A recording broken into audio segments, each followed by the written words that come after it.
Okay, excuse me, y'all. I just got off of work. One thing I've learned about getting yourself involved in certain situations, you want to make sure that when you involve yourself in a certain situation, you need to understand what's going on within a situation. Okay?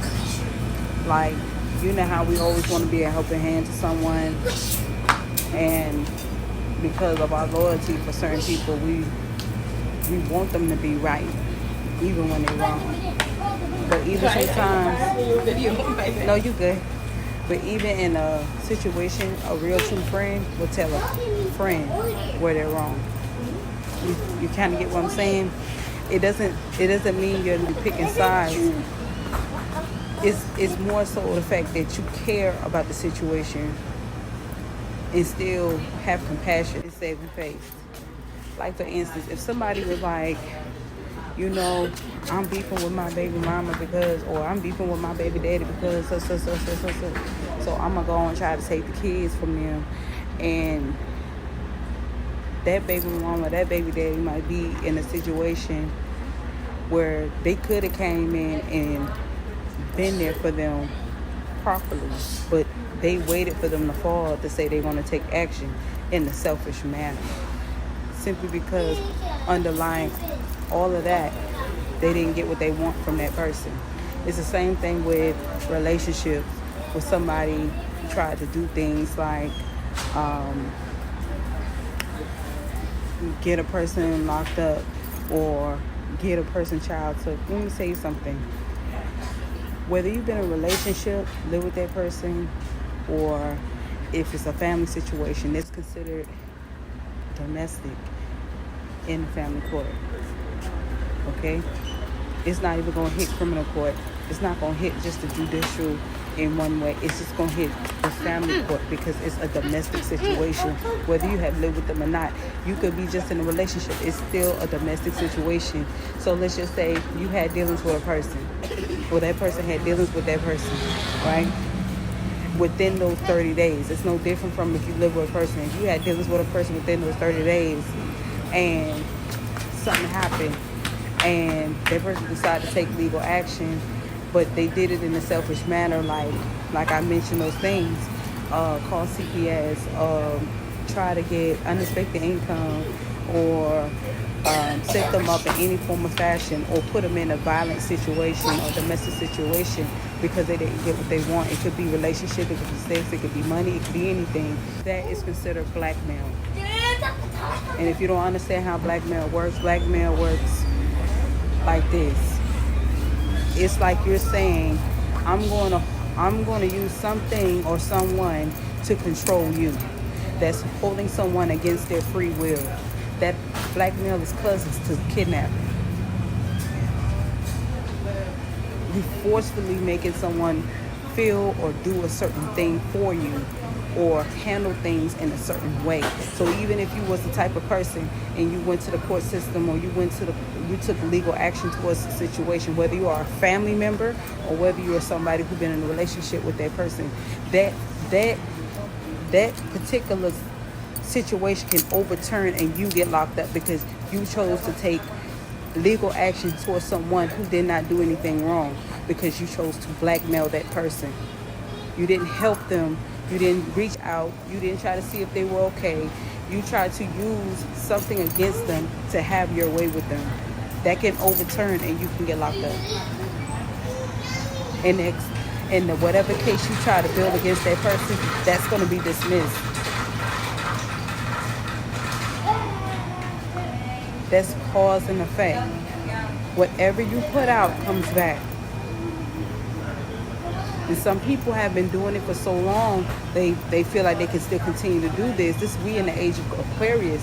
Karma happens so instantly that if you try to do something like that, it comes back on you so quick you didn't know what fucking happened. You show up to court just knowing you're going to win because you got all these witnesses. And then they say, well, how long you been knowing this person? When the last time you communicated with this person? Oh, it's been within 30 days. Oh, okay. So this is a domestic situation. Then they're going to do some more investigation. Another scenario, if it's a situation where you have communicated with that person, or if that person went through something, they publicly went through something, you went to the court system, you acknowledged something to them, but you have not have any proof that you have tried to reach out in any form or fashion, it's not what you know, it's what you can prove. You need to understand that. So you have no proof that you tried to help or tried to reach out or tried to do anything to help that person in a situation, any form of fashion, then guess what? That's considered blackmail, because you went about it unlawfully. And everybody who joined in with you will go down with you because they are guilty by association. Simply because you did something that you felt like you were above the law in.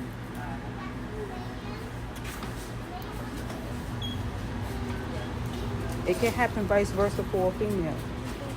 But let me tell you something. Let's just say it's a situation you haven't spoken to that person in 30 days, but you witnessed something. What you doing? Put it back. You witnessed something. You have proof. Then that be something. If it's consistently being done. But then again, it's unlawful to spy on somebody because that person has a right to privacy if they're staying to themselves.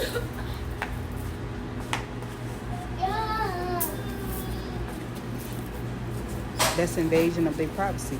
That's considered against the law as well, along with blackmail. Let's say it's a situation with one more. Let's do one more scenario. Let's say it's a situation where something happened, but you know nothing about it. You just heard it through a grapevine, but you still mad about something that they did to you. You had no contact with that person. You can't use what you heard from someone else as a reference. You have no contact with that person. On top of the fact you have done nothing to be a solution to the problem.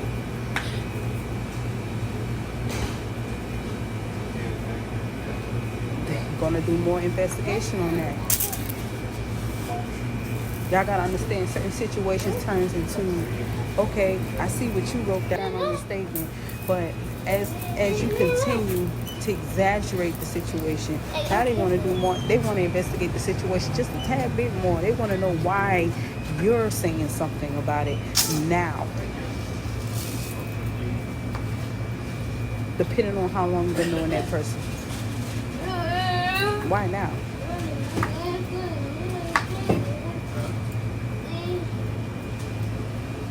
But I'm not going to keep going and on and on. I just felt it was in my spirit to just really talk about that because a real true friend wouldn't bring their friends down with them like that. Especially if they being loyal to you. They trying to stand next to you, stand by your side. You got females standing by your side, being a ride or die for you, and the whole time you about to get them locked up with you. That's not true friendship. That's not loyalty at all. And people who you got friends like that who will turn against their own folks, just avoid from going. If they'll do that once, they'll do it again, and they don't care who they do it to. Don't do that. Hey, give me that. Don't do that. Hey. Come right here. All right, y'all be blessed.